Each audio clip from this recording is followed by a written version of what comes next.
verse, which is the verse number 10. Suhasmritspranudasinam adhyastadveshakandushu sadhu shvavichakapeshu samabudhirvishishyate. So again, this person, the yogi, so what we saw is that one has to become a yogi. A yogi is the one who has all these different attitudes, the person who has a certain mastery over oneself. And this is one more. And in this verse, different kinds of people are mentioned. One is what we call Suhrut. Who is a Suhrut? So Suhrut is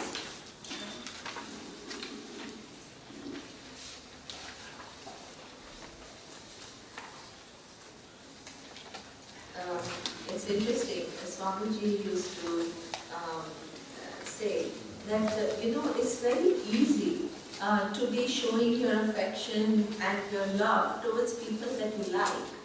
But just generally, if somebody walks in, then you generally we are what? Little indifferent, right? I mean, we are little indifferent to just people who walk in and walk out of our lives. So here, Suhrut is the one who is not, not totally indifferent to people who are not known. In fact, the person is wishing them well, right? And this is, again, all these values and their attitudes. It's something that I have noticed on several occasions with Swamiji, which have always been stuck with me. So, when Swamiji in 2001, Swamiji had come to Bangkok for a UN conference, and during the conference he got a heart attack. So he rushed to the hospital and they had to do angioplasty, and after that the doctor told him that he can't travel for next 3 weeks. So in Bangkok was I and Surya, and there was one person who came with Swamiji, and that's it, and Swamiji, and he had underwent a surgery. And then he was in the hospital, and then a few others came later on, but initially we were the only ones. And one thing is that, right after angioplasty, he had, obviously everybody has a little pain, discomfort, and things like that. So he, when you love somebody and that person is suffering and the person, so you feel as though you have to help him, right? So what we would do is, whenever we saw that he was in discomfort, we would call the nurse. I mean, we don't know what to do, so we would call the nurse. So, I mean, that's the thing that you feel that at least we can help. And he used to always tell us, it's interesting, instead of, when you are in pain, generally you feel, oh, thank God, she's calling nurse. He would say, please don't disturb her, I can manage my pain. So while he is in pain, he's thinking about not overburdening somebody else. That requires another level of sensitivity. When we are fine and we think about others, it's good. But when you are not fine, when you are in need of care and you put somebody else before you, that is another level of sensitivity. And then one day, it was interesting that a nurse came in, and after she came to check his BP and so on. And so after she left, he said, I saw some sadness in her eyes. And then he told me, yeah, you ask her to come because I would like to help her. I mean, when you are not doing well and you're in pain, just one person, one staff, generally what happens, you are a little frustrated, you put out all your anger, you become very demanding. This is a normal human being, right? That when you're fine, it's okay. But when you are a little bit vulnerable, all the frustration comes out on everybody around you. And here, in those times you put somebody else before you and you're sensitive and you want to help that person, that is a person who is extremely wrong. So that means, so this is what he says, Sukrit. Sukrit is, whether you know, I mean, it's not that these people were his great friends or people who were studying with him. They were just normal people who he was interacting with and then showing these sensitivities. Sukrit. Then, who is the other? Mitra.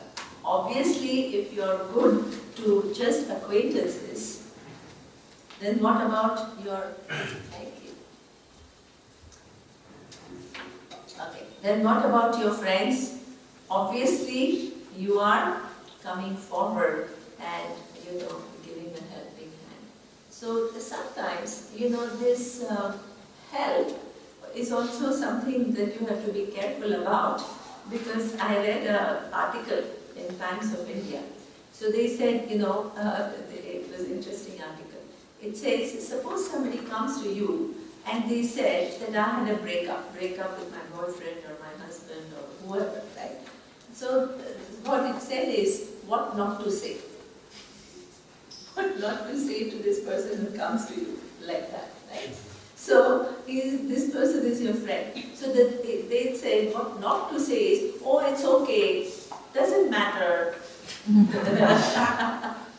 It happens. Sorry? It happens. It happens, exactly. It happens, right? Or suppose, there's somebody will say, oh yeah, somebody better will come. Or these, in this age, this day and age, this is what is common, that doesn't matter. So that means, this is what we call, the person has come with pain, the person has come for understanding, and what are you doing? This is what we call trivializing a thing that somebody is going through. So that means, you think you are that person's friend, but you end up doing all the things which are not to be done. So when that article came, I gave classes in Bombay. So I was telling, so almost everybody says, yeah, but we do exactly what is not to be done. So that means that even if you're a mitra, and even if you're a friend and you want to help, you have to be mature to be really able to help. Otherwise, even if you want to help, you end up not really helping. So this is what it says. Mitra means, yes, obviously there is a connection. The tendency to reach out is much more normal when there is an affection, there is a bond, but at the same time, one needs the maturity as to what to say to whom at what time. So real help is another level, because that requires maturity. So this person is what somebody who is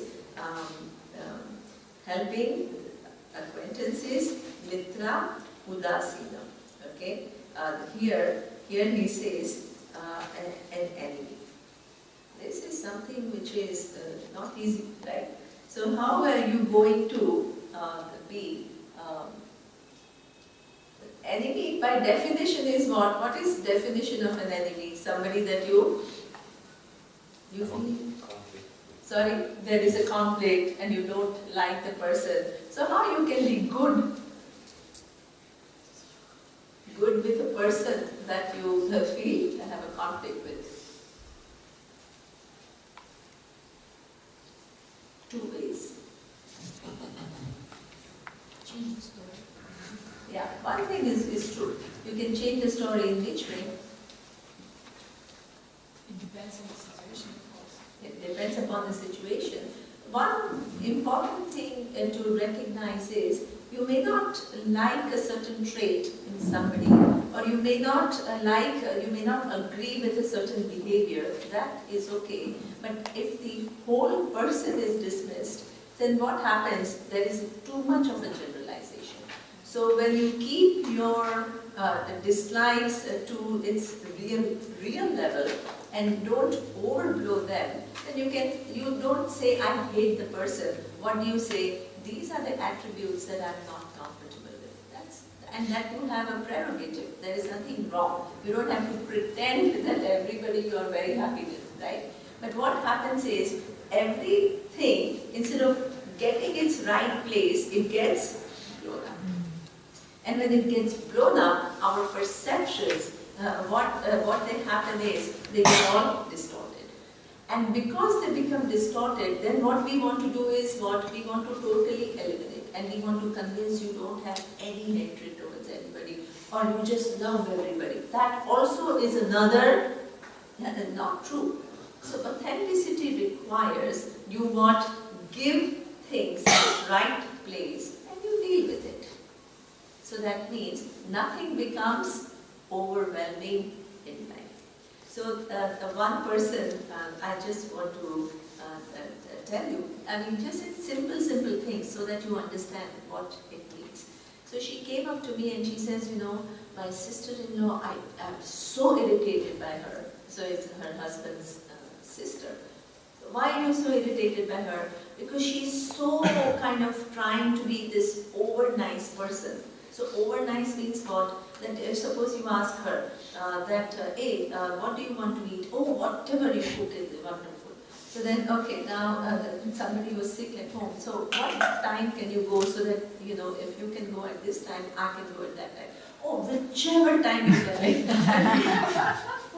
So that means that person never actually says what that person wants. It seems as though the person is really nice, but she says it's so difficult when the person doesn't say just normally, you know, yeah, I prefer this, but I can change or whatever.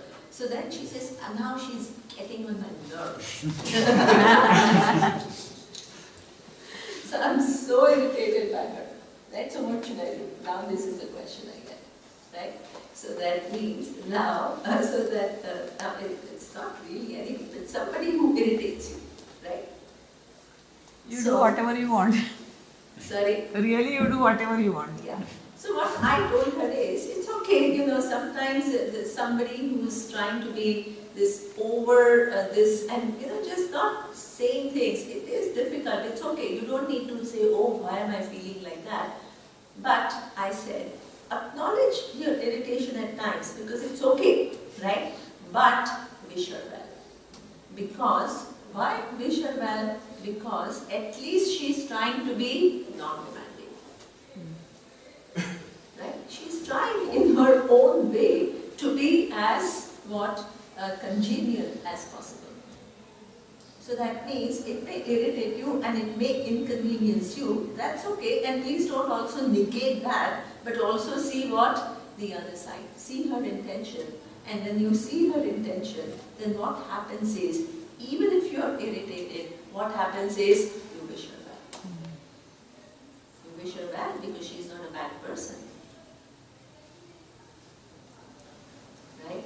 So this is what, there are many people that you may decide to stay away from, but what is important is that because you don't necessarily agree with behaviors or you don't necessarily want to spend time with them, that's okay. It's not a problem. It's not like you have to be available for everyone, right? But at the same time, that nursing hatred, nursing resentment is something that is, now, that person may or may not even know what's going on in your mind, but that resentment and that hatred, what does it do to you? What does it do to you? It keeps your mind from being clear and free. So for that final freedom, you want a relatively free mind. So this, we are working in Pratibhasika or Vyavarika? Right? So that means all our attitudes have to become healthy. They have to become healthy. The previous attitudes have to be replaced by new attitudes. So that means that this is what we call, even during, for Shatrus, right? A Shatru is enemy.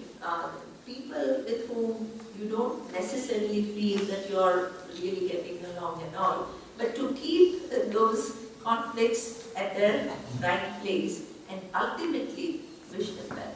See, even sometimes what happens is, as Swamiji used to say, suppose somebody, now in this case, maybe her intention was good, but what if, now people will always ask, but what if somebody is actively really trying to harm you? Then what?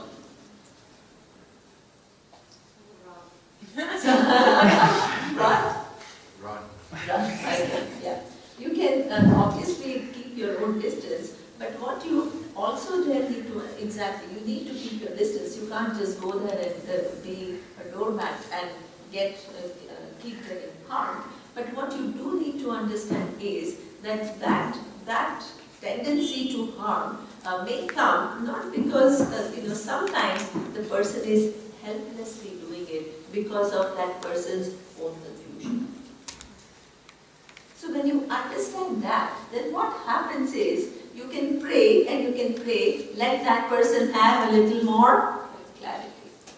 That is a wonderful way for you to not diffuse the pressure that you are creating within you. So that means it's going one step further. And when you go one step further, then what happens is, actually you understand the suffering. You go from behavior to the suffering because of which, or ignorance because of which, the person is doing what the person is doing. And when that happens, you actually want the person to feel better so that this distorted behavior doesn't come anymore. So this is what we call what? Okay. Can I ask one? Yes. Are these qualities? Yeah. Are some people born with these qualities? Okay. Wonderful. So as I told you last time, what we call the disposition that we come with in this lifetime is the result of, because we haven't started living our life yet, but at the same time we have a certain amount of a certain disposition, and that is, in Sanskrit we call it samskara. Samskara is something that you have come with as a result of what in your past. So in the sense that, suppose, right, in your last birth, you had already studied Gita and you already made an effort towards some of these values. What will happen this lifetime? Some of it will become very natural and very spontaneous.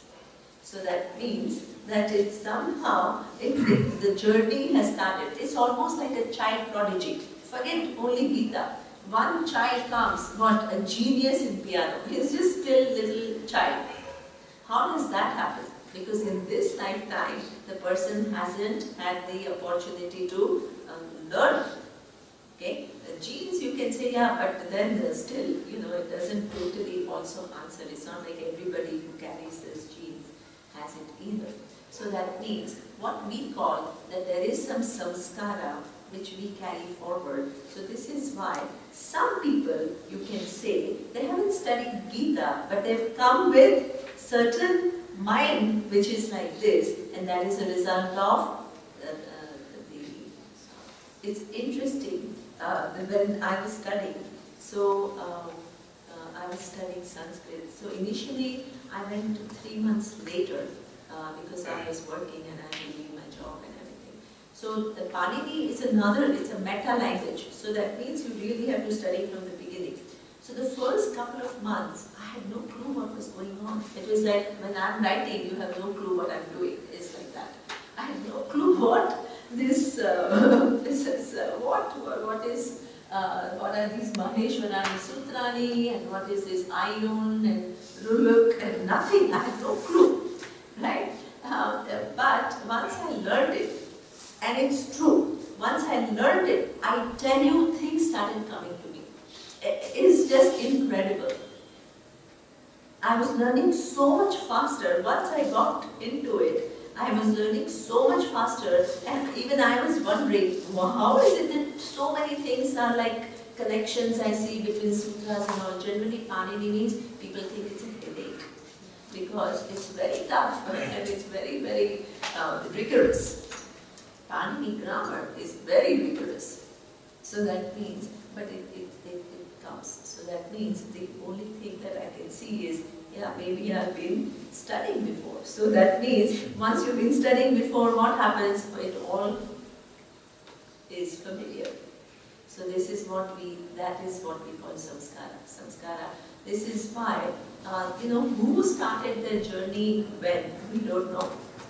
Right? So there is no need to compare, right? So you just have to do what you have to do in this lifetime. This lifetime is an opportunity.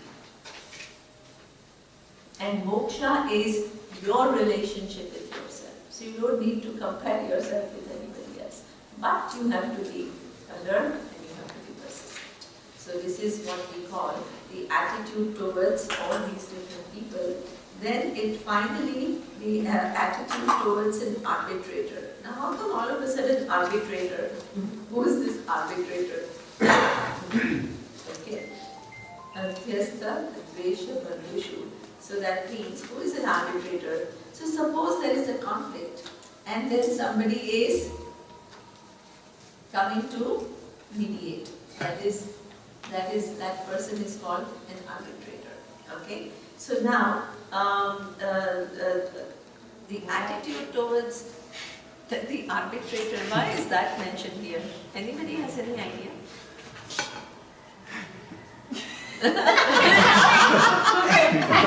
Because he can give a decision against you. Exactly. Wonderful. So that means an arbitrator, what it means is that there can be a decision against you and you have to be graceful to accept it.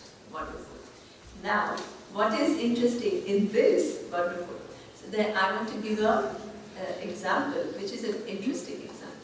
So as I told you, there are 6 schools of thought in Indian philosophy, and the last 2 are, one is called Purva Mimamsa and the other one is Uttara Mimamsa. So Purva Mimamsa is one of the greatest scholars of Purva Mimamsa was Mandana Mishra. His name was Mandana Mishra. And according to the Purva Mimamsa, the whole purpose of the Veda is to give you different prayers and rituals to go to heaven or to have better births next time. So that is all the Vedas are doing. And what is the highest goal? Good heaven, where you can go and stay for a long time, and even when you come back here, then you have better births. So now, he and Adi Shankaracharya had debates in the banks of Varanasi, in the banks of Ganga in Varanasi. So what Adi Shankaracharya is saying is that the purpose of Vedas is to understand who you are, what's your relationship with the universe, and what is your relationship with the cause of the universe, because that is the only thing which will give you freedom that you are searching for. And according to Mandan Mishra, the entire purpose of Veda is what? To work hard, at the same time use all the prayers and rituals to gain as much punya as possible, so that you can have what? Better life in heaven, and even when you come back, better life. So there was a debate. For this debate, who is an arbitrator, who is the judge? Mandan Mishra's wife. So that means the Mandan Mishra's wife is the arbitrator. In this case, what happened is, the debates, now this Mandan Mishra is not just some ordinary person, he's a great Pandit, and he can quote left, right and center from Vedas, and he can say this is what it is saying and things like that. So the debates went on for I don't know how many days, and what was the condition? Suppose Adi Shankaracharya loses the debate, he has to become what? He has to get married, and he has to have, because he was a sannyasi. And suppose Mandana Mishra loses the debate, what he has to do is what? Become a sannyasi and study with Adi Shankaracharya. So what it means is that if Mandana Mishra loses the debate, then his wife will lose her husband. Right? So that means it's a big stake. It's not a small thing. Now his wife listens to both of them, right? And it goes on for days. Ultimately, who wins? Adi Shankaracharya. Adi Shankaracharya wins the debate. So the arbitrator gave a judgment against her husband. And not only her husband, but in doing so, she lost her husband because he became a sannyasi. So that means now, can Mandan Mishra feel resentment towards his wife? If he was evolved, what will happen? If he was not so evolved, what he will say?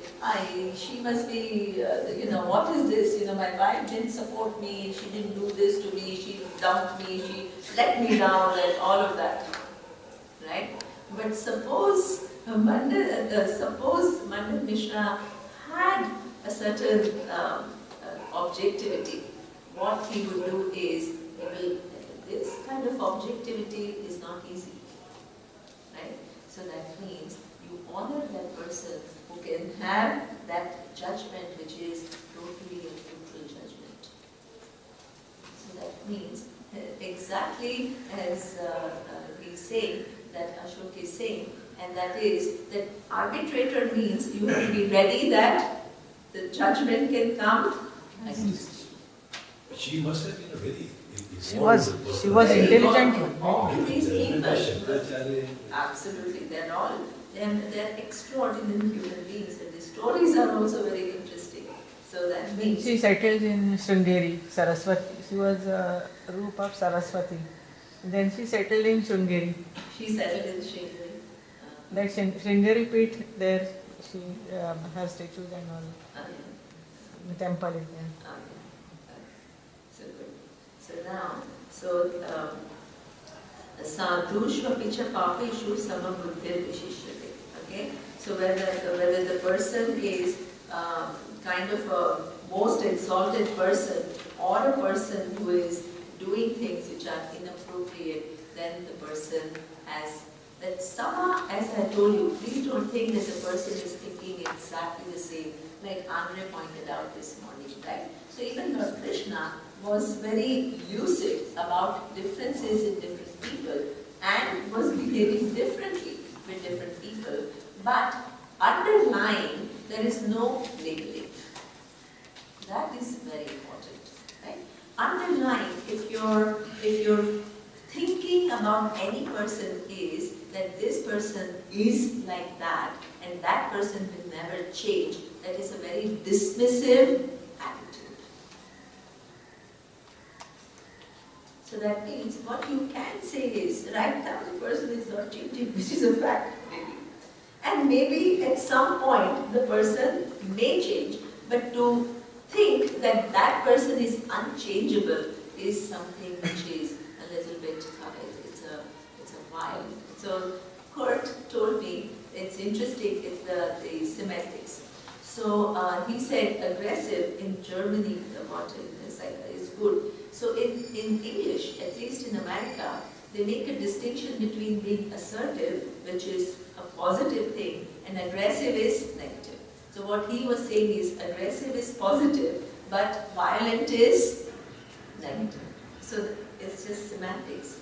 But that you understand your boundaries and you don't let people cross the boundaries is good. But the thing is, if you really are dismissive of people, that is something which needs to be taken out. When the more and more you just allow, understand, it's not that you don't understand the differences between all these people, right? They are different people and you will behave differently.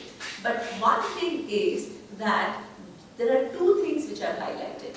With reference to you, you wish them well, right? With reference to you, you don't carry resentment for them. And with reference to them, what you can accommodate them.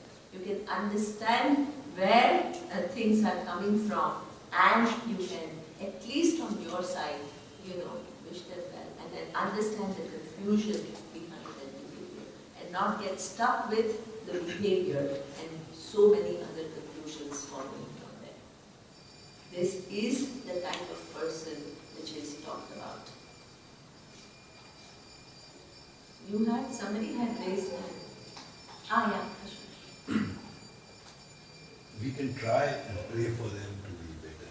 Exactly. That is fine, but still if he doesn't behave, or still he is out Yeah. there to harm you, then there's a war, then what happens? Exactly. See, what happened is, yeah, absolutely. So, the boundary drawing is very important. Boundary drawing is not like just wish them well and no. Drawing boundaries is extremely important because you don't want to be a victim of anybody's this thing. But the resentment, the subsequent resentment, that is your load, it becomes your load. So doing what needs to be done, which is a wise thing to do, but not carrying the load. This is what is said. Okay? Now, all these verses, till 9 verses, you can ask me, where is meditation here? The whole chapter is Dhyana Yoga. It's going on talking about what? A person, right? A person. So what it means is that even to be able to meditate, see, meditation, suppose you say, I want to meditate. And suppose you say, I'm just going to be quiet for half an hour. If you haven't made any effort to change in terms of your behaviors, in terms of your attitudes, what will happen after half an hour? The same you will come back, right? So suppose every night you go to sleep, and every night during the sleep, for at least a few hours, your mind has no thoughts. Does it mean that next morning you're getting up wiser? You come back exactly where you left off.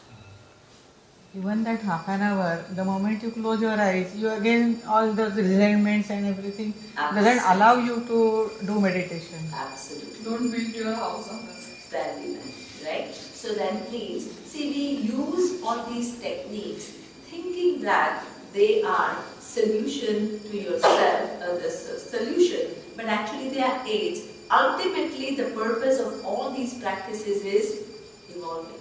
You can't bypass evolving. So that means now, initially, after you have actually worked sufficiently on several attitudes, you've become a person who can even sit quietly for a while. There are so many people who are not able to just sit with themselves. Why? Because the mind is so agitated. It cannot just be quiet mind which can be with itself. So these values will make you not artificially quiet, thoughtless. It is what? Cultivating proper attitudes, proper values, as a result of which there is an inner quietness. It's not this artificially acquired quietness. Mind which is free from conflicts, which is conflict, resentment, hatred, sadness, pain, all of this has to be relatively sorted out before you can even sit for meditation. Now, the meditation itself, from the next verse, what is that meditation is explained. This is Vedanta meditation. Okay. Yogi yujjita satatam atmanam rahasi stitaha ekaki yata chittatma nirashira parigraha. So the first now, you will begin to see what Surya is doing in morning meditation. So these are the first few things that he says.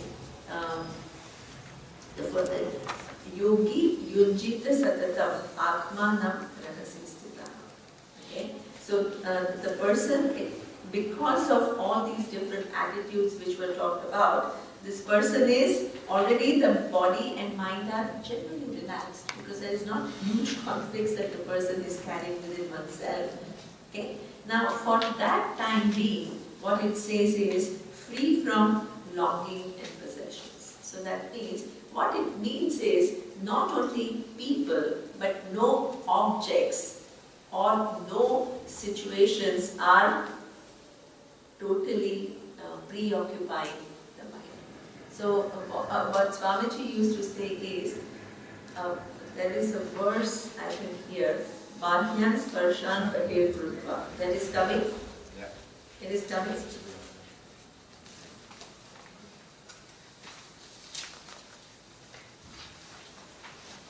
Is it coming here? No? No, it's not coming. Okay, so Bhagyan Sparshan Bahir Krutva, what it means is keeping external objects external. What is the external objects are already external. What does it mean keeping external objects external? What does it mean? Mind. That even things are outside, you are carrying them in your mind. So that means you can be in Rishikesh, but your mind can be in your next destination. I'm going to Rajasthan. So what am I going to do? Which hotel am I going to book? So what happens is, we are here, but what the mind is constantly preoccupied with something else. So this is where keeping external world external. What it then means is, before you sit for meditation, you tell yourself that this time is for me to spend with myself. Myself with relationship to myself and not with carrying the whole world along with me. Because in the waking hour, just think about it, how much time do you really spend with yourself without any external aid? No music, no nothing, just you with yourself, which is a time for reflection about what happened, what you did, what was your behavior like, what was your attitude like, how much time do you spend reflecting on what you did in a day? Not much. So that means in meditation, what will happen is, the more and more you spend time with yourself, you will actually start seeing yourself with a clear light. In that time, sometimes all your limitations will also surface, and it's okay. But that is what you need to face, and you need to do the corrections. If you don't do corrections, it will continue, and it will continue to be in the background without sometimes you even knowing it. So a lot of people, when they don't get along with somebody, they come and they tell me, they can't tell many other people because otherwise it will pass around. So they come and they tell me, that, oh, this person is like this, and he did this, or she did this, or whatever. And in between they tell me, oh, but actually the person is really nice. So they tell me all these horrible stories about that person. And then in between it comes, no, but the person is actually really nice. So what accounts for that? That even I have been nasty or something with that person. So what it also means is that in general, right, people are not bad. Please understand, in general, right? What happens is that some pain, some confusion, some whatever unresolved issues which are not addressed, sometimes makes them behave in a way which is what? Totally inappropriate. So that means sometimes they can be good human beings, sensitive also, but sometimes some situations trigger and they do things which are sometimes very hurtful, they say things which are totally inappropriate, they can become violent, it can be anything. So this is what we say, much of our life is lived with what we call a conscious mind, which is consciously understanding things, trying to behave appropriately, but some of our behaviors come from what we call the unconscious. Unconscious means unresolved issues which are lying there, which are unresolved. And the external situations become trigger for them to come out. And when it comes out, you behave so inappropriately, and many times you yourself don't realize it. So this is what we call the unconscious mind takes over. And sometimes you can see, you can be just talking to a person and something you say triggers such a huge reaction and you are like, oh, I didn't say this, what did I say which made you feel so bad? So that means some pressures within that person are what it is all coming down. So this is the time for you to see your, what we call also meditation is the time that is for you to see yourself, face yourself, and sometimes the dark side of you also comes out here. Dark side of you which you sometimes you yourself are hiding from yourself. That you yourself don't want to see about yourself.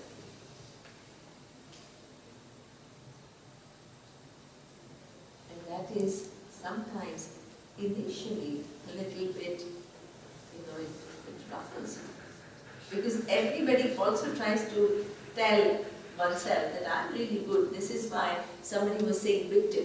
Victim is what? A mindset where you feel, I'm very good, but others are bad. That's a victim mindset. So what it means is, you keep telling yourself, you are perfect, but it's the people who have problems.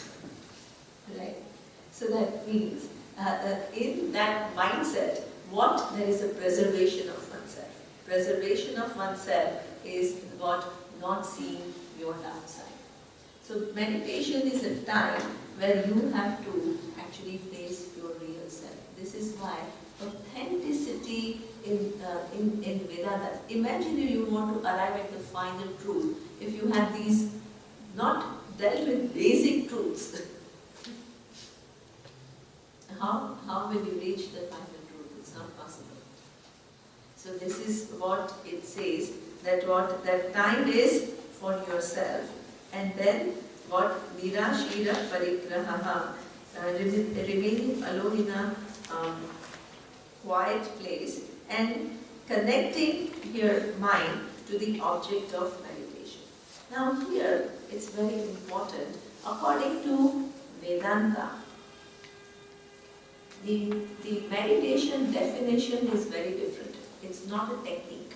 Generally, if you ask people what is meditation, they will tell you that it is thoughtlessness, you don't think, or you just observe your thoughts, right?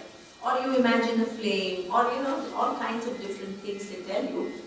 In Vedanta, meditation is described as Saguna Brahma Vishaya Manasa Vyapara.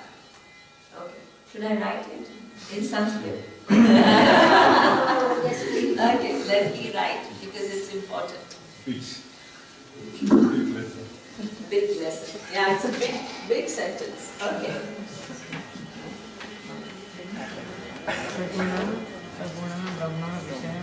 The whole purpose of Vedanta meditation is Saguna Brahma Vishaya Manasa Vyapara. This is the definition of, okay, sorry, I again wrote in Devanagari. Okay, let me write it in English. Sorry. Saguna Brahma Vishaya Manasa Vyapara. Super. So now you see all of you, your Okay, Manasa Vyapara. What it means is mental activity. So meditation by definition means it's mental activity. Okay? So when you speak, it is not called mental activity. You are speaking. Here the entire thing about meditation is it is a mental process. Okay? So Manasa Vyapara. Now when you are, it's a mental process. What is the subject of this mental process? It says Saguna Brahma. In the morning class, we have seen Brahman. Do you? Yes? Here, Saguna. What does Saguna Brahma mean? Brahman we saw is what? Satyam, Jnanam, Anantam. The awareness which has no limitation. Saguna Brahma is? Without This is Sa. without So that means, okay, all that I will explain in the morning class. But what it actually means is, Saguna Brahma means Ishvara.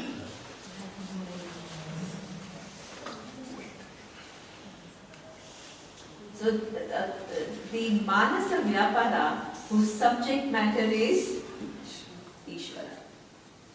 This is a very interesting definition. So that means, this is what Swamiji used to call bringing Ishvara in your life, intimately. So what it means is, when we live in this world, we are not used to seeing the presence of Ishvara, right? So that generally, if you are living your life, what is our orientation? I am here and everything else is separate from me. And where is Ishvara?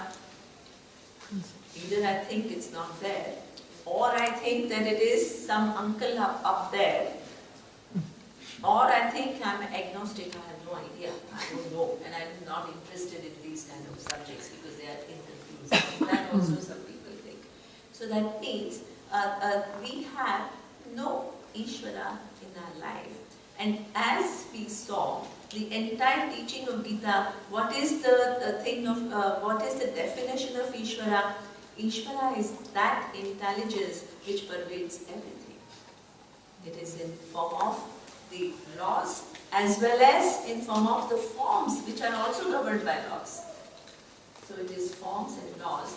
So imagine in your life you miss an all-pervading presence. A presence which is everywhere, but you don't incorporate that presence. It doesn't figure anywhere in your life. What will happen is what? Life will become meaningless. Life will become, you feel unconnected. Life will seem at times totally random. Life may seem unfair. So that means, or there is a deep sense of isolation that you feel. So that means what you have, what is happening is that there is a presence which is there for you with, in fact there is nothing but that presence, as we will see later, but you keep missing it. So meditation is a time that you actively bring in that Ishvara in your life. Now, how do you actively bring in Ishvara in your life? In so many different ways. Can you give a little example of how you can bring in different ways the understanding of Ishvara in your life? Think about it. So that means the first thing, which is a very important thing, is the word Ishvara, or the cause of the universe, or what we call in English, we use the word God. We all have so many notions of what that Ishvara is. And the first job that we have to do is what? Remove those notions. Because those notions will keep our understanding of Ishvara with highly inaccurate. So just suppose now, one good example, which is a very tricky example. Okay? Suppose we all like to think, right? We all like to think that Ishvara is this benign entity, so all love, right? All. Is that true? No. Wow, you guys are too smart. Why not? Because that doesn't mean he has attributes. It's something outside of you. And that doesn't mean he has attributes or... Okay, so that means if Ishvara is all love, right, then what happens is, suppose you give that attribute, so that means what will happen, there will be all, because the whole effect is Ishvara, so there will be all love everywhere. Is it true? No. And the other thing is, suppose you say Ishvara is all love, then suppose you are asking for help. And you say, Ishvara, please do this for me. Now Ishvara is all loving, so he will grant you the goodies. So now what will happen is, so many times your prayers are not answered. You really prayed for something and it didn't happen. So now what will happen to this all? Your mind has to reconcile. Then how come this all-loving Ishvara did not give me that simple little thing that I was asking for? It's nothing for him or her, whatever. Was not hearing. Huh? Was not hearing. Is not even hearing. Forget loving or anything. Is not even existent for that Ishvara. So what happens is, if you have wrong understanding of Ishvara, you are caught in your wrong framework. So the first thing to do is what? To understand the meaning of Ishvara accurately. So and the other thing, which is what Carl Jung said. So suppose everything, if Ishvara is all love, right? Then in this world, you see everything just all love? No, you see hatred. You see what? Violence. So where is the source of that? So then they have to create another entity. And what is that other entity? Devil. Because all the good is attributed to Ishvara and all the bad is attributed to the devil. So that means there is a constant, as now Carl Jung was saying, so that means there is a constant fight between good and evil. And who seems to have an upper hand? Because you see more problems than good things. So that means he then said, if the Ishvara himself is struggling and fighting with devil, why should I pray to him? He is equally helpless. Right? He is constantly at God. So that means if you have wrong understanding of Ishvara, what will happen is you will get caught somewhere. It's unsustainable. Probably this is why you've been emphasizing through the last few days to understand the laws to be able to navigate. Absolutely. So the Vedic vision of Ishvara is not some person with all love and everything. The Vedic vision of Ishvara is, as Sajali said, I've been emphasizing that intelligence from which what there is. Now, that is not something which is a belief. It is an understanding.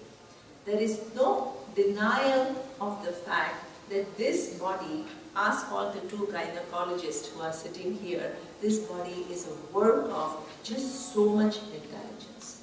Billions of cells, and they are what? They combine, what some cells combine and they make kidney. The different permutation and combination, and it becomes what? Liver. Each one does different function. None of us have sat and created this body. That amazing body has already come with billions of cells with different permutations and combinations become different organs performing different functions and also coordinating with each other so that the whole body as an entity can work in harmony. And not only one body, but every other body is a work of the same intelligence. And not only human body, but every other entity in the universe. So now, that intelligence, then you may think it's only governing all the living beings. Is it true? What about not living beings? That also. So that means it is interesting that the water, just take one thing called water, right? So I still live, I live in front of the sea. By the way, Vivek, I've moved back again to June. So I live in front of the sea, and for 2 days there was no water in my building. So my building is facing the sea and there was no water. So I said, yeah, but there is so much water out there, and how is it that my building doesn't have water, right? So the human beings still haven't come up with a financially viable technology to convert the ocean water into potable water. But there is a whole system out there which is what converting the ocean water into potable water. How? The sun participates in it. What? It evaporates the ocean water, forms the cloud, and then what? Rains. It rains. That is a whole system out there. The water seems innate. Sun seems innate. Doesn't seem what? Alive, right? Then everything, the clouds seem innate, but they are also governed by intelligence. So that means then what? Inlands gets water. Rivers, ponds, lakes, they form and they store the water, and this is how water is distributed for us. So that means there is a system out there which actually, and that water itself is actually nothing but atoms. What? H2O, 2 hydrogen atoms and 1 oxygen atom. They come together and all of a sudden it becomes water, and that water has so many qualities. And the human body is designed in a way that it draws from water for its life. So there is what we call symbiosis. There is so much connection. There are connections within connections within connections. It's all an intelligent network. So this whole intelligent network, which consists of not only human beings and living beings, but non-living beings, and the interaction of living beings with forces which make the whole phenomena possible, that intelligence is Ishvara. It's not one person or anything like that. So that means, if this is how you understand Ishvara, does Ishvara become a belief? No. It becomes a matter of understanding. So what you need to understand is, what is the difference between belief and knowledge?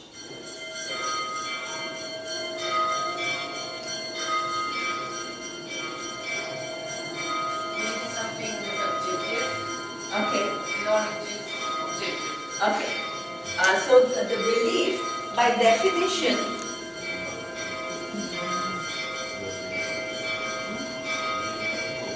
belief, what we call, by definition is non-verifiable.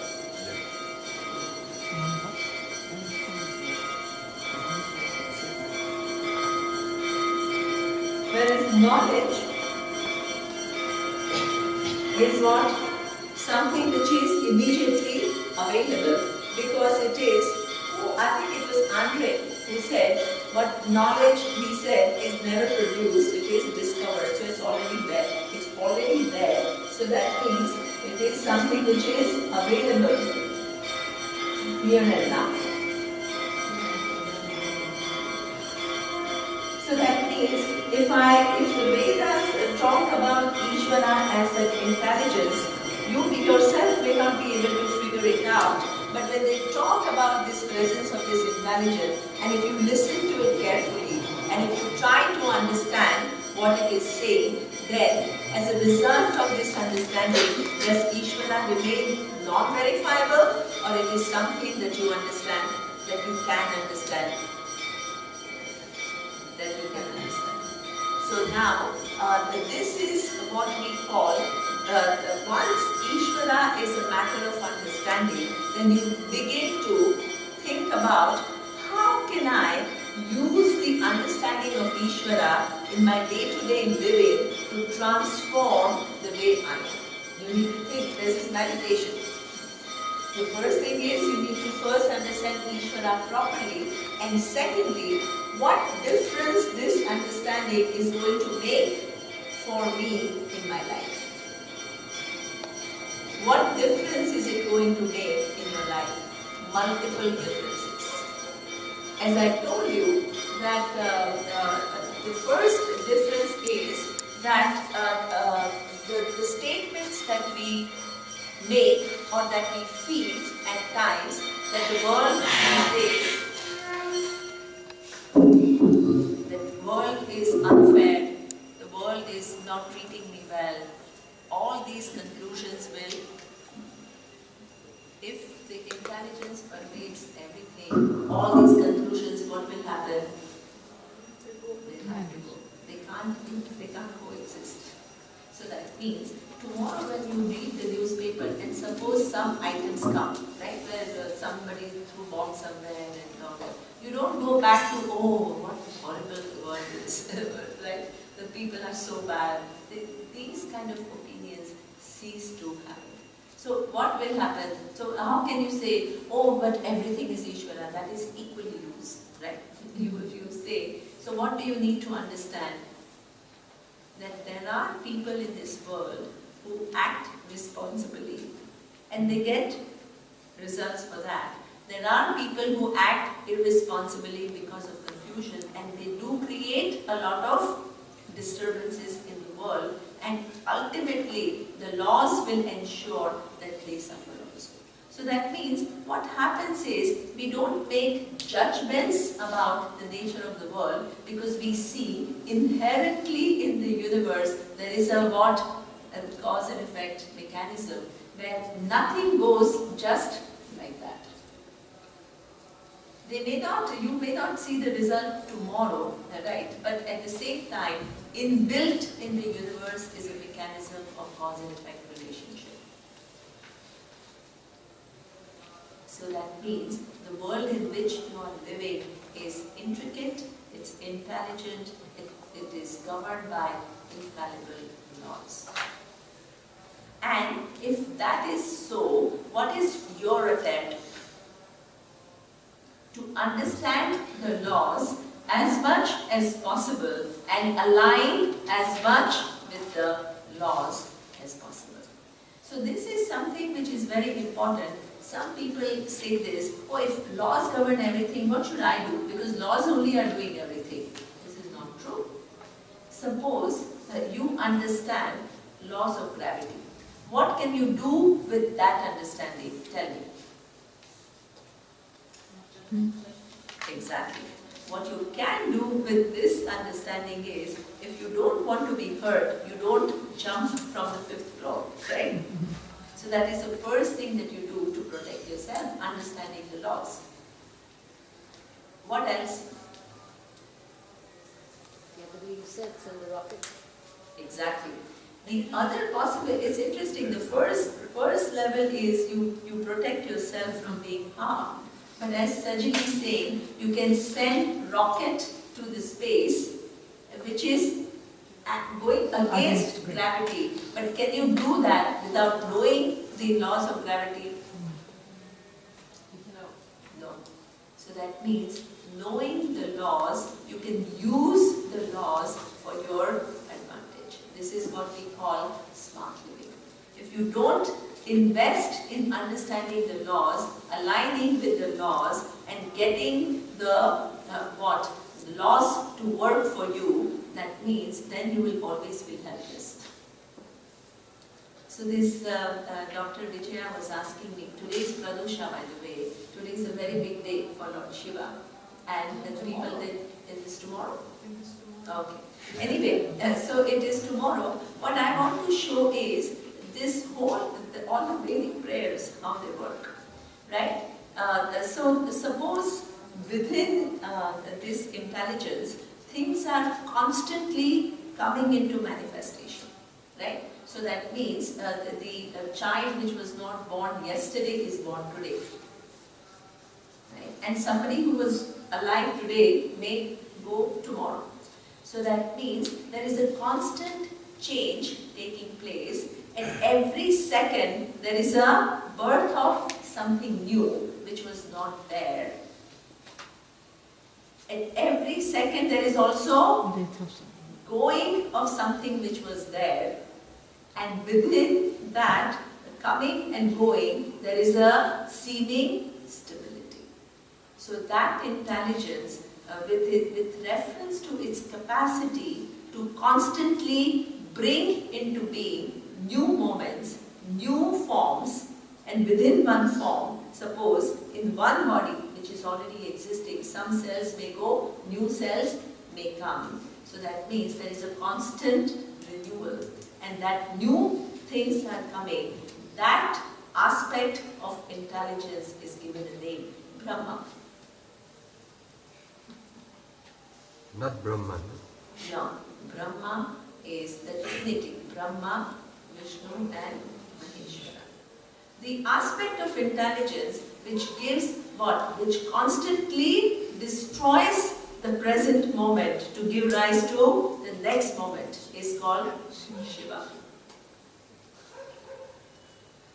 Shiva, either you can say transformer or destroyed, because things get destroyed in order for new things to come about. And within that constant birth and destruction, suppose I'm sitting in this room and there are so many activities taking place, right? So that means there are so many things which are changing, that the bacteria are there and some viruses are there and everything, amoebas are here and everything, right? Suppose I see everything, my eyes are programmed to see everything, what will happen and all the changes, right? Suppose you went to Gayatri before the class, did you have a tea, Timur? Yeah, tea here. And suppose I'm able to see where the tea is in your digestive system, and what you have eaten for lunch, where it is, what will happen? There is explosion of data. So my eyes are programmed in a way that I only see a few things which are relatable to me, through which I can relate to the world. Otherwise, if I saw everything that was happening only in this room, there will be explosion of data. The computer will crash. So that means within all these constant changes, there is a seeming stability. Our senses are programmed in a way that they see selective things which enables them to interact with the universe in a meaningful way. That manifestation of intelligence is what we call God. Sustaining stability is Vishnu. So now, are we talking about many gods? We are talking about one intelligence and seeing it from its different manifestations.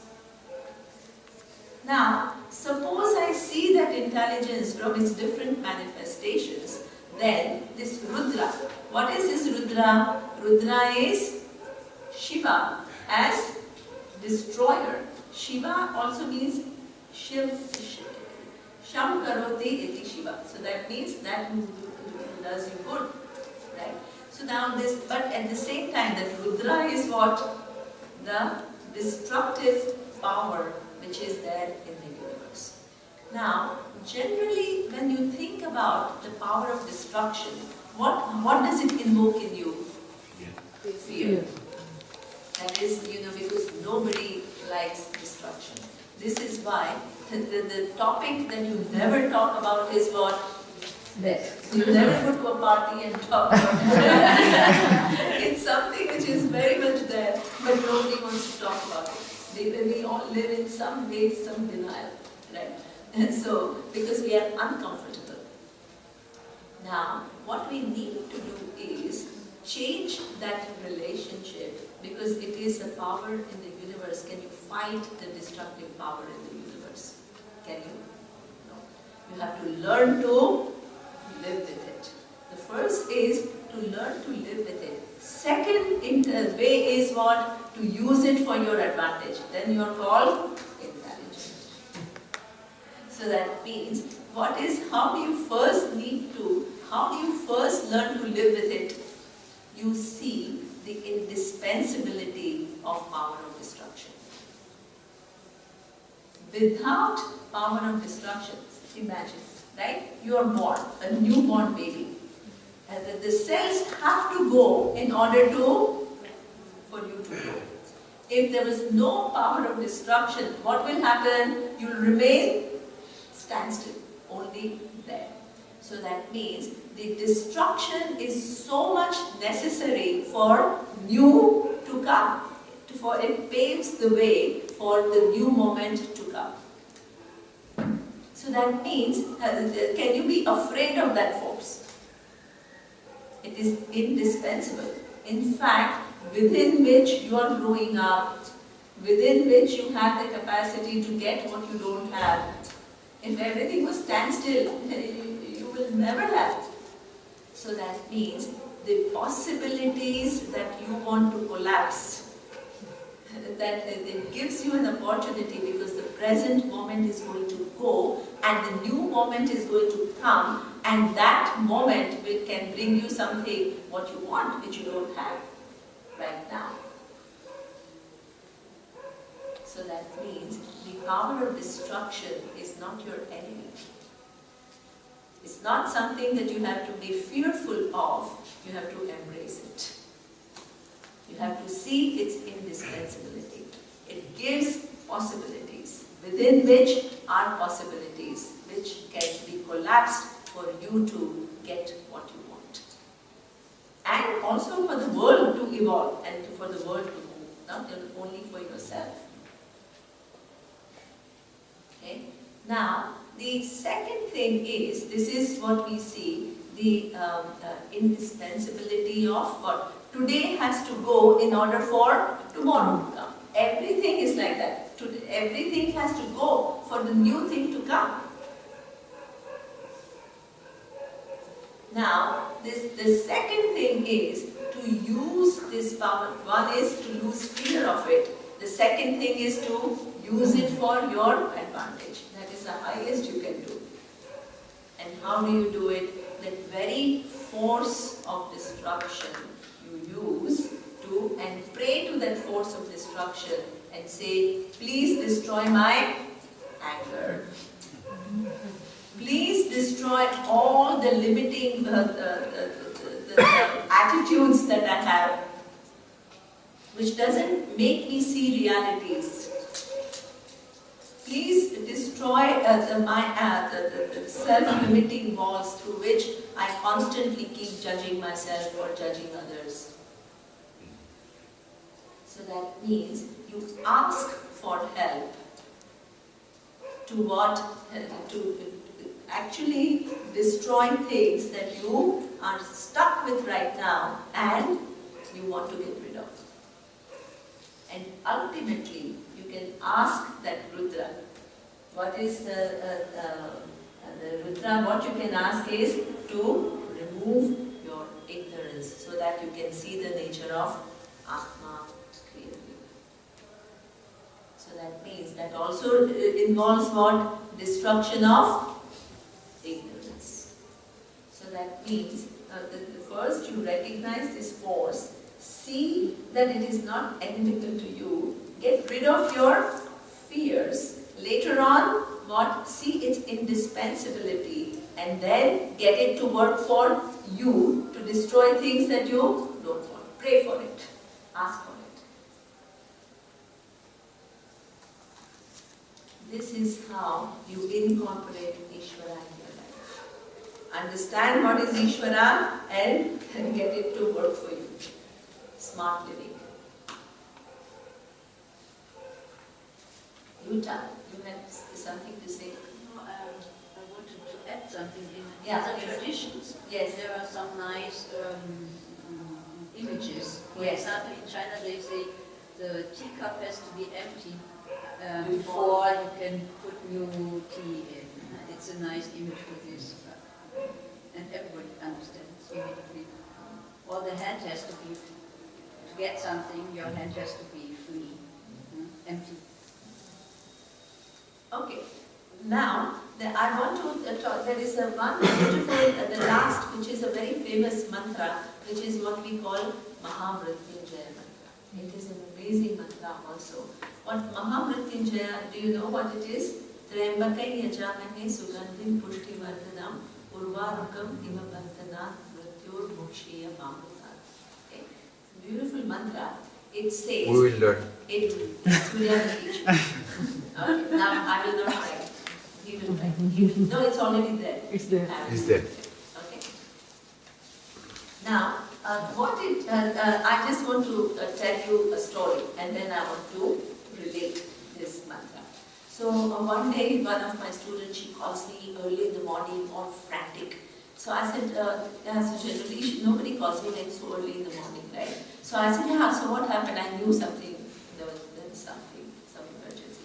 So she says, oh, my dog had a fight with some other dog, and he's like really badly beaten by this big dog, and now he's in the hospital, and can you give me a mantra so that he gets well? Because people really get very connected to their pets, right? So she's really asking. So, and she says, he's so badly injured. I said, yeah, I'll give you a mantra, don't worry.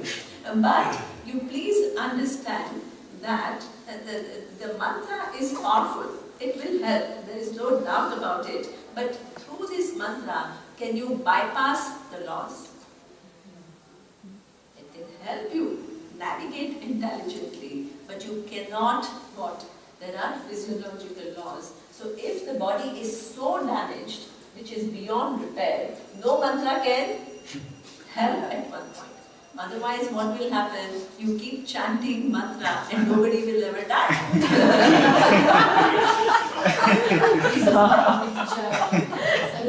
So that means, exactly. So that means what will happen? Everything. So that means the the body, whatever, whoever's body is programmed to live for a certain lifetime. At one point, your mantra is not going to work. Why is it not going to work? Because the mantra cannot change the laws. So we can't control But- or manipulate. But what can change are a lot of variables. They can change. A lot of variables can change because nothing is totally fixed. So the alertness of these are all known variables, right? The alertness of the doctor who is going to treat, and the resilience of the dog, then her care to the dog. All of these are variables, right? They are all going to come in.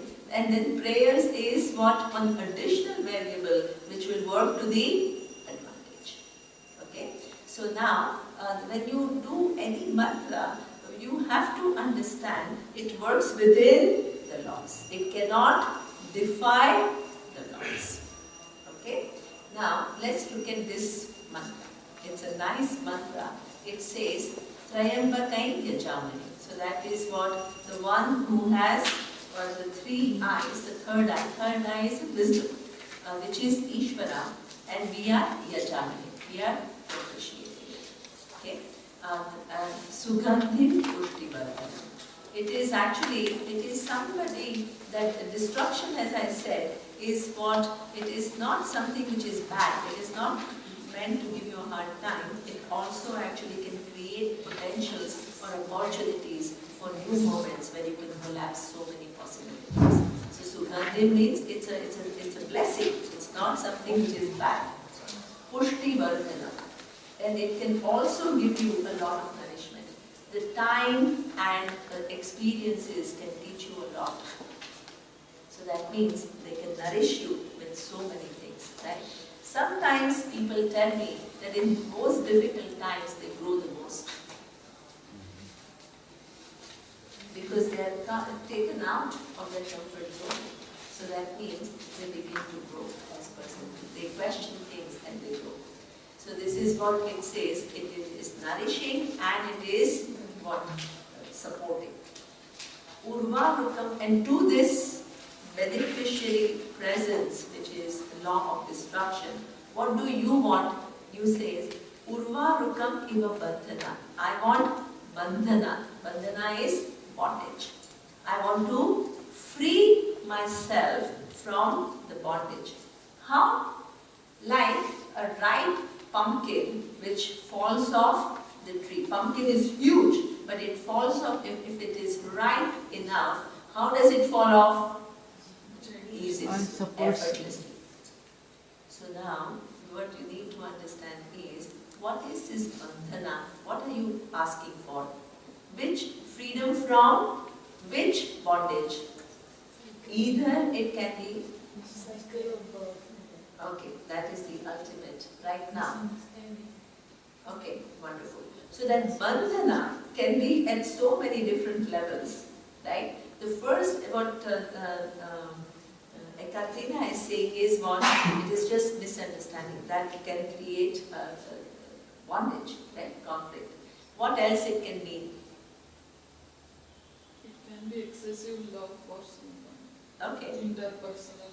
Yeah. Wearing clothes. Yeah, so suppose, it's interesting. So that bandhana can be, so what she's saying is, too much love can create what? Sometimes it can create a lot of suffering, right? Because what happens is, you have to deal with separation, you also tend to control the person that you love the most, and the person doesn't always do what you want. So there is a lot of issues which come with a lot of closeness. Right? That could be one. Relational bondage. Let's kind of qualify it a little bit more broadly. Relational bondage. It can be, what else? Lust of, Which we didn't speak. lust of my belongings. Okay. So that means this bondages could be in terms of physical afflictions. Like in the case of the dog who was what? Physically ill. Right? Then it can be mental afflictions. Then it can be what? Suppose the person's time, suppose the person is ill, right? And the time has not yet come for the person to yet go. So then release from bondage, what would it mean? The person gets well. Do you understand?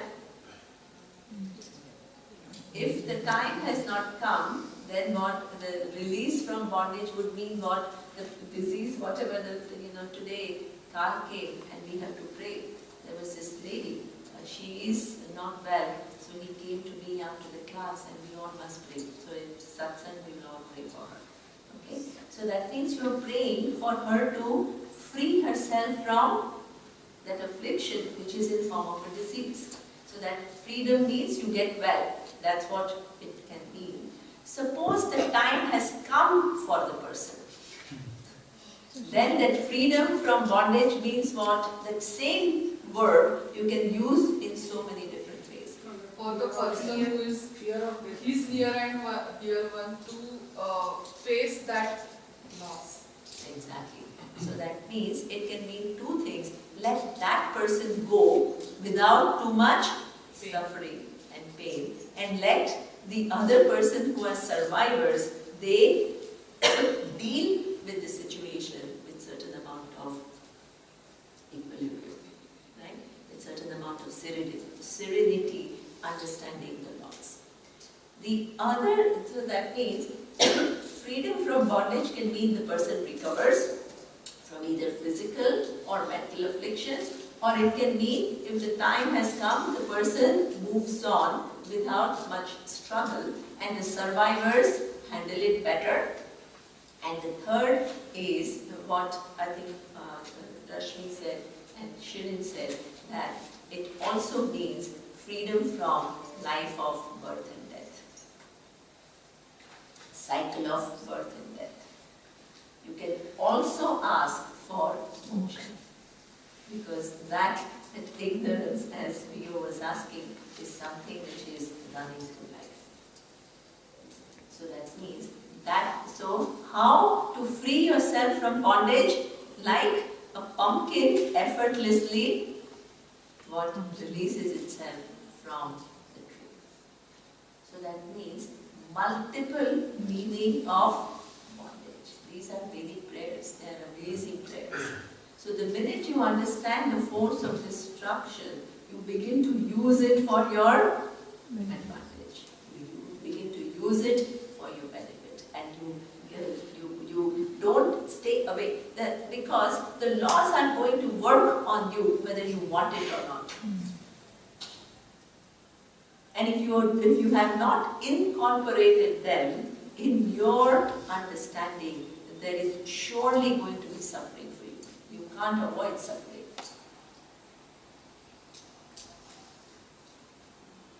So this is what we also call bringing Ishvara in your life. Understand Ishvara and get Ishvara to work for you.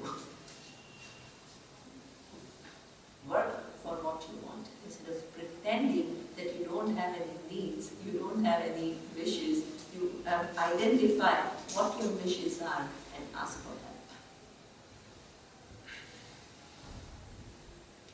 Now, the other ways in which you can bring Ishvara in your life is what? Ishvara through law of dharma. There is a law out there which is, as Andre was saying, which is very much inbuilt in the minds of human beings because they are endowed with faculty of choice. Along with faculty of choice comes the understanding what is right and what is not so right. So it is like giving you a car to drive and at the same time giving you a brake. With her, you can have a Ferrari, but without a brake, what will it do? It will create a lot of accidents. So the brake is dharma. What is dharma? Dharma is what that, yes, I can get what I want, there is nothing wrong, but for getting it, if I'm stepping on somebody else's well-being, then there are consequences. That is your brake. So that means if Ishvara is in form of dharma, then what, as I said, there is nothing wrong in your personal ambition, there is nothing wrong in getting what you want. That is right about. And as you get things that you want, you yourself will see that they are not giving you what you are searching for, and your search will go on. If you artificially keep away from objects, they will hold you. So this is why we don't have problem with pursuits of adhyana. In fact, Vedas themselves give you prayers to get them, because at one point you will realize that what it is not giving you what you are searching for. That has to be your discovery. It cannot be imposed upon you. So that means this law of dharma as Ishvara is something that if I bypass that law for my personal ambition, only then it's a problem. Otherwise, your personal ambitions are not a problem. They are your expressions. That's what you want to do. Go ahead and do it. But what is the break? As long as you don't step on others. As long as you're not unfair to others. As long as you're not hurting others. So that means that law of, so generally what happens is sometimes your personal ambitions are so big that you discount dharma. If you now understand dharma as law and as manifestation of Ishvara, and when you go against that, what will happen? Who's going to suffer if you go against certain laws? You yourself. So that means the dharma, following dharma is not for obligation towards anybody else, it's for one's own well-being. So Swamiji used to give an example. He said that if you, funny example, He says, if you go and rub against the tree, you think you're very smart. What will happen? You will get hurt. You'll get bruised. What will happen to tree?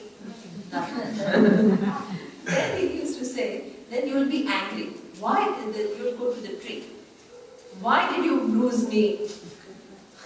Did you bruise me? The tree will say what? You did yourself. The tree will say yes and no. Why yes and no? I mean, yes, the bruise is caused by the tree because of the rubbing. But can you hold the tree responsible for the bruise? No. Tree said, I'm only standing here. You used your free will and you rubbed against it and you got rubbed in the process. The laws are like that. Laws of dharma are like that. So that means they are just there. They are impartial. They do the job. If you, from your own small perspective, go against that, what happens is you get rubbed in the process. So bringing Ishvara in your life also means that there is an understanding that I am following dharma, not to oblige anybody else, but for my well-being. Then you don't compare. You don't say, oh, others are not doing it, why should I? Hey, others are their problem, right? It is you who have to make decision about how you want to live your life. And that decision cannot be based on what others are doing. It has to be based on what you understand, what you see. That is also called bringing Ishvara in your life. What else is called bringing Ishvara in your life? This is all the things that you have to, in some ways, all these are areas. You may be very good at some areas, you are not so good in some areas, and you have to work on that. Wherever you have difficulty, you have to work on it.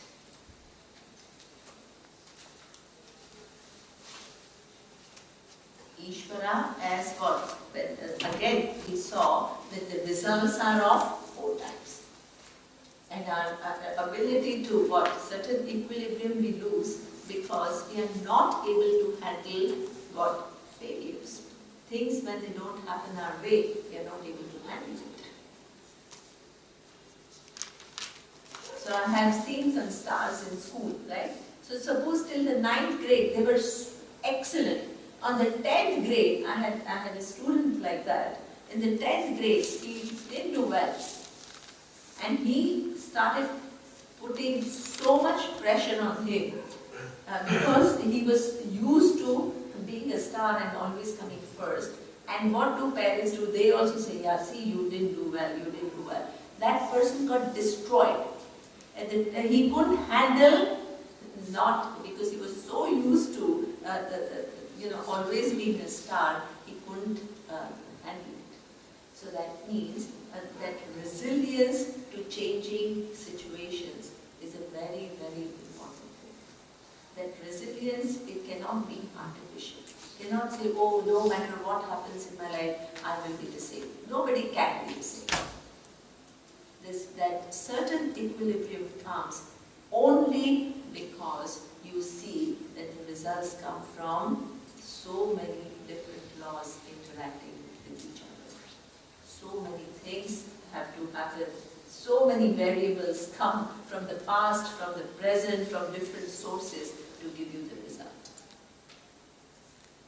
When that happens, then the bringing the order of Ishvara again and again in your life, which gives you that real equilibrium, not an artificial equilibrium.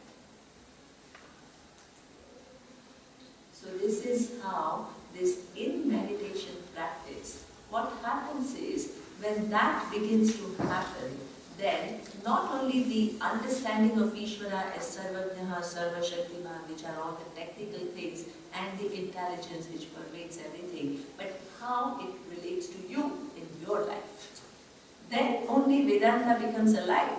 Otherwise it becomes just kind of a, sitting in a classroom and intellectually just trying to use series of logic and just trying to figure it out. It doesn't become real.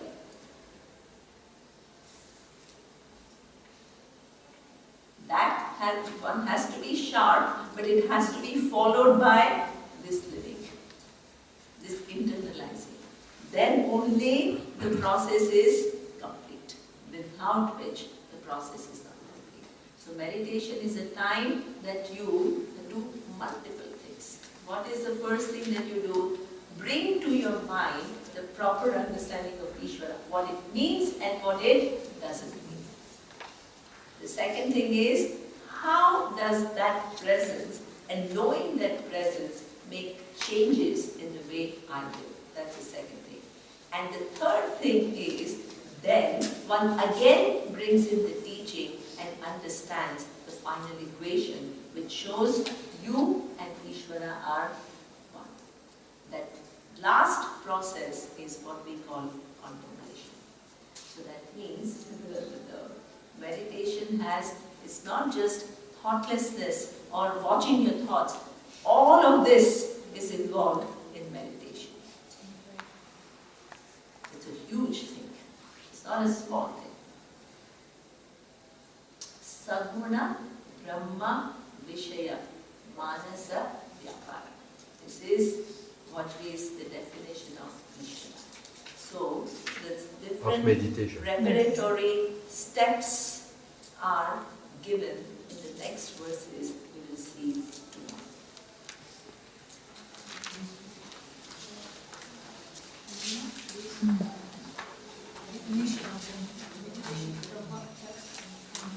From the Saguna Brahma Vishaya Manasa Vyapara, what is the source of the Swamiji used to? I don't know exactly what it is. The steps are given, I will talk to you. This is a general idea of why meditation. It is related to Ishvara. The whole purpose is related to Ishvara and bringing Ishvara in your life. When you said understanding of Ishvara higher one. Yeah, that is an understanding of the final equation. So that is.